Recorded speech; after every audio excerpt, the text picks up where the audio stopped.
Quay.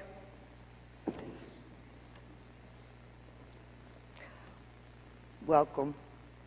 Bienvenue. I'm going to speak a little on the AGA and the unity that we should be focusing on. This week is about reporting on the AFN's important progress and milestones, and to hear from chiefs to reaffirm direction and priorities. We are here to ensure the priorities of our people remain the focus, and that we continue to move forward on what matters. And that's ending discrimination against our children, achieving safe drinking water and adequate housing for all our families, and strengthening our communities in ways that our people can thrive. Now today, we know we face difficult issues involving the AFN and its national chief. But the Assembly of First Nations has been through difficult times before, and we always found a way to gather around our consensus that we must work together for the well-being of the people. We do not all have the same opportunities, but this assembly exists so that we can find our common ground. I will address the situation with the national chief. Chronically, okay, I will not go through the whole chronicle of what has happened since May 17th. You can read all those details with transparency and accurate facts in the briefing notes that have been shared with the chiefs yesterday. But it is important to remember the Assembly is of this much. It all began with 4 workplace complaints made on May 17th and 18th. The complaints were about the national chief's conduct in the workplace. They were made under the whistleblowers policy. That policy exists to protect the people and allow for fairness in the process and to protect everyone's reputation, both those who complain and those who are complained about, until the independent report can be received. So that is what we did. We had our lawyers appoint an independent outside investigator to look at this, privately and confidentially, to see that if there was truth to it, and what should be recommended to be done if it was true.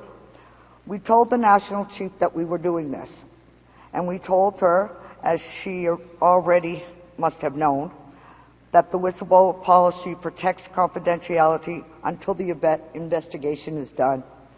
So she must not breach that confidentiality and harm the fairness of the process of the organization she is supposed to lead.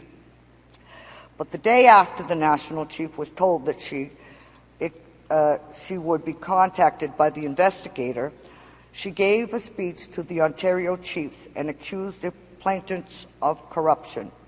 She said that they were trying to get $1 million payments from the AFN. She issued a press release and another one the next day, accusing the complainants of also trying to set up a distraction and blocking her from investigating some kind of corruption of the AFN. In that pattern, she only continued. You all have seen the national chief continue to make statements accusing others of the AFN of corruption and bad motives. You have seen that she went on CTV and made these allegations on TV, and none of them had any details or specifics. They are general accusations.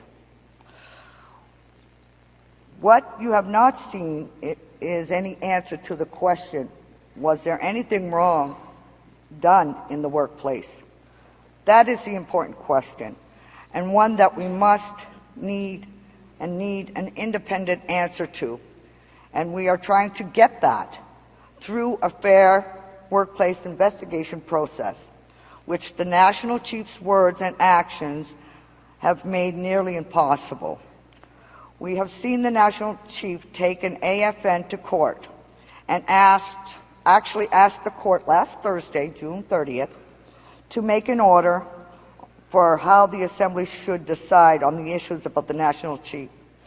Fortunately, the court did not see it that way at all and decided that this Assembly, the Assembly and the Chiefs in Assembly, are the proper place for such a decision.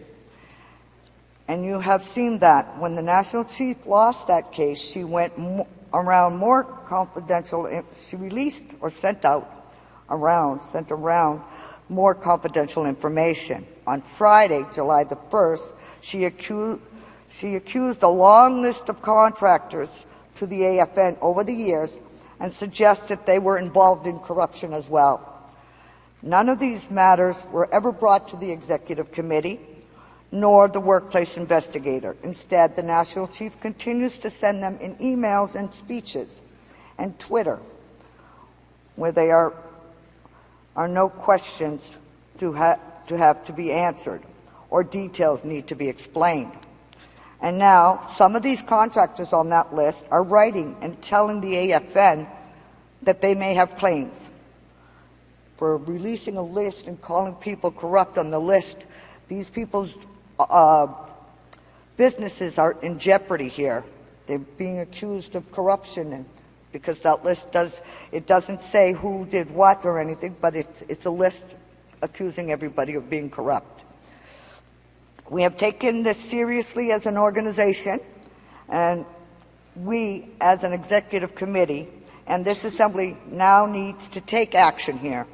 If the AFN is to continue as a useful organization, the National Chief has been making this impossible. So this is where we stand. We can read the details in the Chronicle. I also think it's important to say that we have not, or I have not seen, any specific basis for the National Chief's assertion that the investigation is about her gender. At least one of the complainants is a female, maybe more, I don't know, because I don't know the names or who they are myself. It's confidential to protect those employees. There is no specific allegations against anyone that their racism is part of an issue that the lead to the workplace investigation. The National Chief Archibald is the first woman to be elected to the head of the AFN, and she will not certainly be the last. And the leaders, by my fellow regional chiefs who currently sit and actively participate in the executive, should not be overlooked or understated. Also, I think they used to call this the Big Boys Club, but now this is the Boys and Girls Club. We're half and half. As you weigh this issue,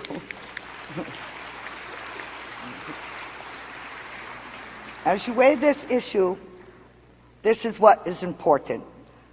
This is a human resource issue, a workplace issue, and no one should rush to judgment. We should participate in the process like if it was within your own communities. If there was a complaint within your own workplace, you would be doing the same thing. 5 minutes? I've got 2 minutes left. Doing a proper confidential investigation is the right thing to do. It is the right answer for the complainants and for the responses that the National Chief had made publicly. It should be something that we have consensus on, and respectfully an independent investigation like happens in many workplaces. Thank you. Willie, you want? Oh. Okay. I forgot to introduce myself. My name is Joanna Bernard. I'm Regional Chief for the province of New Brunswick, recently elected in December. So it's all new to me, and thank you for your patience.